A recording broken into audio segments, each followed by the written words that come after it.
Ladies and gentlemen, boys and girls, left and right, and those who still have no idea what any of it means. Let's spin the big GOP debate prize wheel and see how many people play the drinking game where every time he who shall not be named is actually named. Please drink and stay home responsibly. But let us not name some names when it comes to raising your taxes, sucking up to the big banks in Wall Street, and stop trying to make me insult my opponent, damn it. Bernie and Hillary, come on down. Meantime, there are plenty of American military veterans who are not happy with a certain candidate, using them as part of his plan to seek more votes. But the wounded warriors have plenty of issues about fraud and graft in their own house. Jerry Doyle joins the fray on this one. And a tragic anniversary forces us to confront how poorly we have paid tribute to those who died seeking to explore and were killed by negligence and cover-ups that doomed the manned space program. Let us ensure the sacrifice of the Challenger crew and others does not go in vain, all right? I'm Ed Berliner. The Thursday, January 28th edition of The Hardline takes off right now.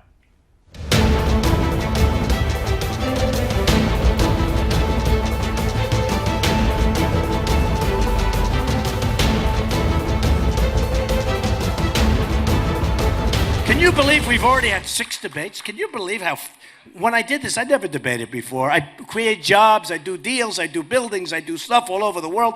I never debated. So I get on the stage like a number of months ago for the first debate. I had no idea. It worked out fine. I got a very unfair question from somebody, but we don't even talk about that. We don't talk about that. I refuse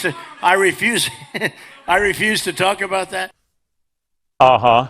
He is the elephant in the room, he whose name shall not be said out loud. Darth Vader to those seeking to convince us they are Luke Skywalker and fighting the evil empire. But no matter how the GOP presidential candidate field will try, they cannot avoid Donald Trump, even if he is the empty chair at tonight's debate. But what if they can? What if this is the massive miscalculation they have been hoping for? And what if the Donald is now more vulnerable than ever? Sauce for the political goose, so let's get to work. She is the political columnist with National Review and senior fellow at the Ethics and Public Policy Center. Welcome, Monica Charen to The Hardline, joined by Keith Koffler, the political editor at LifeZette.com. I thank you both for joining us. Let's go ahead and get to work, shall we? Let me start with you, Monica, because there's that main question everybody wants to ask. And I'm sorry, Monica, I believe. Mona. I'm sorry. Mona, I apologize heartily because it was written in the script. I got it wrong. My bad, Mona. Thank you very much. Let me start off that question with you. Well, you're Carl or something like that. We'll get to you momentarily. It's one of those nights, guys. Nobody knows where to turn at this point. Donald's not in the chair. We don't know who's going to be there. They're joining him at an event. Everybody, it's dogs and cats living together, mass hysteria. Okay, let's start from there. Mona, Mona, let me come to you on this first of all. There's the question. Is this, in your opinion, a mistake by Donald Trump, and could this be that moment everybody's been waiting for? Well, it would be a mistake to go too far in suggesting that this will somehow be the trap door under Donald Trump's feet that will send him down into the depths and the polls, down to 2%. I think it would be overstating it to go that far. But Iowans do tend to want the of their candidates, and Donald Trump has given lots of different reasons for this unwillingness to participate in the debate, and because he's given more than one reason, it tends to cast doubt on any particular reason. For example, he's known for a long time that Megyn Kelly was going to be moderating this debate. Why suddenly does he decide that he's too offended by her? And that, of course, by itself is kind of a pathetic excuse. But then he said that he gave a different explanation at another time. He said there have been too many debates. Some people are speculating that, look, he's ahead in the polls. There is only a downside to his participation in this debate. It can only hurt him. It can't really help him. And so maybe he was just casting about for an excuse not to show up. And it's definitely one moment where a lot of voters who I've seen interviewed and I've heard journalists talk to, where people are a little skeptical now. The hardcore Trumpkins, of course, will never be dissuaded. But some voters are saying, you do show up. That's important. Mona, you got big points right now because you just named them Trumpkins. And I think from that point on, we now have something that is going to be trending in social media now in seconds from here. Keith, let's go to another point here, because I think Mona brought up a good point. Iowans, they are a different breed. And Donald Trump is basically, in the minds of many, spitting on them. There's a lot of people in Iowa who are not happy about this. Plus, let's look at it this way. In caucuses, you're sitting in rooms for 3 hours. You have to sit there with people you don't know, some of them you don't like, and you've got to get this done. These are serious people who take it very hardcore at this time. Is it possible that that miscalculation means he's insulted the Iowans, and even those few, that can turn everything against him? Well, I hate to disagree with Mona, whose writing I've respected for so many years, but I really, it's just a sort of a broken record around here, thinking that this is the next thing that will finally hurt him. I really think that this helps him. He's actually doing a rather thing for a front runner, which is front runners don't debate. So he's getting out of that. He would have been the target of a lot of serious attacks. So he gets out of that. He gets 2 or 3 days of big publicity. I mean, does anybody know what Marco Rubio did today? Does anybody know what Chris Christie or Ted Cruz did today? People aren't even sure if Rubio and Christie, if they know if they're breathing these days. Let's put it real honest. Right. Well, Ben Carson did actually stop breathing some time ago, so we can be fairly certain of that. But nobody knows what he did either. And it's obviously a pre-calculated move on his part. Mona's right that they've known about this for a long time. But you know what else it does?